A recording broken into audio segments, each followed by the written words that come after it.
मेरे प्यारे दोस्तों, आज 12 जनवरी है और एक भारत के इतिहास में एक महत्वपूर्ण दिन है, जिस दिन हमारे देश के एक महान संत, एक महान मॉन्क नरेंद्र दत्त पैदा हुए थे। दक्षिणेश्वर में उन्होंने अपने गुरु से प्रभावित होकर संन्यास ले लिया जीवन में, और शिकागो में जब वर्ल्ड पार्लियामेंट ऑफ रिलीजन्स चल रहा था तो भारतीय के एक व्यक्ति को संबोधन करने का अवसर मिला था। वो थे Swami Vivekananda, sisters and brothers of America, जो तालियों की गड़गड़ाहट से पूरा ऑडिटोरियम गूंज रहा था, क्योंकि ये संत सबों को सिखाते रहे हैं। हम उनके शिष्य होने से गौरवान्वित महसूस कर रहे हैं। वसुधैव कुटुम्बकम, ये पृथ्वी ही अपना परिवार है।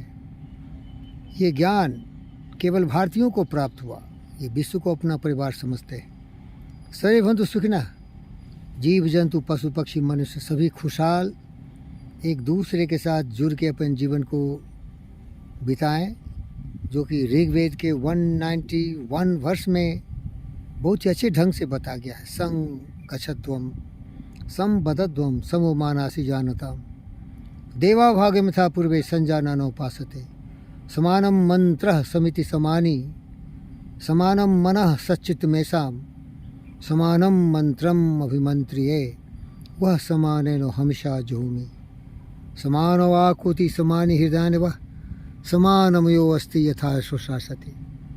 प्यारे दोस्तों, the summary of this is very simple, and this is very simple.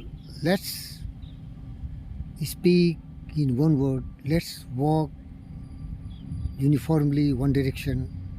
Let's make our mind very balanced and very stable, and let's think work is worship.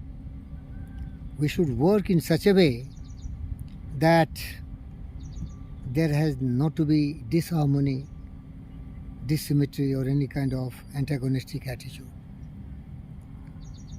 इसीलिए प्यारे दोस्तों, मैं स्वामी विवेकानंद के किताबों को पढ़ के उनके विचारों से अपने आप को समृद्ध किया, और मैं बिल्कुल सुभाष बोस, भगत सिंह, चंद्रशेखर आज़ाद ऐसे साहसी और हिम्मत वाला हो गया।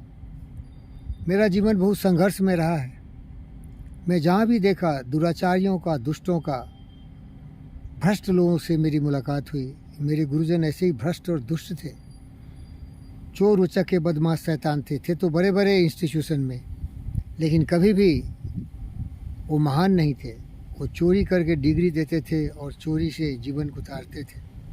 लेकिन मैं एक अद्भुत प्रतिभा वाला व्यक्ति, कर्मवीर पुरुषोत्तम अपने आप को बनाया बचपन से, गुरु राम के शिष्य होने के नाते, और मैं जो भी करूँगा सच करूँगा। आपको मैं गीता पर हाथ रख के साक्षी देते हुए, क्योंकि एक मैं हिंदू ब्राह्मण हूँ, ये जीवन में व्रत लिया हूँ कि मैं कभी भी झूठ नहीं बोलूँगा, कभी भी कुकर्म नहीं करूँगा, कभी भी भ्रष्ट नहीं बनूँगा, कभी भी अपने सर को झुकने नहीं दूँगा। भले हमारे शीश कट जाए, मनुष्य एक ही बार ही मरता है। इसीलिए प्यारे दोस्तों, मेरे आदर्श रहे भगत सिंह, चंद्रशेखर आज़ाद, सुभाष बोस, ये सभी प्रेरणा लिए थे विवेकानंद जी से। इसीलिए आपको ही बोलता हूँ कि जीवन क्षणभंगुर है। स्वामी विवेकानंद की मृत्यु 1902 में हो गई थी, जस्ट शिकागो कॉन्फ्रेंस जो हुआ था 1893 में, कुछ वर्षों के बाद।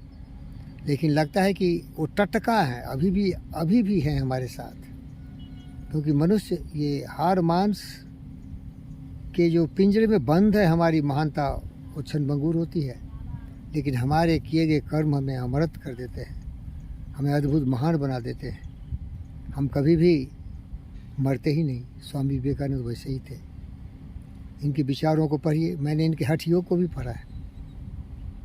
इन्होंने यही बताया कि सारी शक्ति हम में है, और हमारी शक्ति हमारा सामर्थ्य, हमारा आत्मविश्वास ही हमारा जीवन है। और इसीलिए जब ये गुलामी के जंजीरों में जकड़े हुए भारतीयों को देखते थे जिन्होंने उस महात विश्वास जगाने की कोशिश की थी। उन्हीं में से मैं एक हूँ जो जग चुका है। मैं बिल्कुल फ़कीर हूँ, मेरा नाम ही है पंडित फ़कीर योगी वीरेंद्र योगी। योगी वीरेंद्र योगी का मतलब होता है अत्यधिक शास्त्री बॉन्ड जेम्स बॉन्ड, जो जीवन के रहस्य को समझता है। 4 दिन की चांदनी फिर अंधेरी रात। हाहाकार तो होता है अगर आप भिखारी हो, कुछ भी नहीं हो, सब कुछ आपका लुट गया हो, आप फ़कीर हो गए हो, तो ज्ञान तो बुद्ध का हो गया होगा, विवेकानंद का, लेकिन जो जीने के लिए भौतिक आवश्यकता है, फिजियोलॉजिकल नीड्स, उसकी भी कमी हो जाती है और हो चुका है मुझे। तो प्यारे दोस्तों, फिर भी हिम्मत से जी रहा हूँ, सर उठा के जी रहा हूँ। और the mind is without fear and head is held die.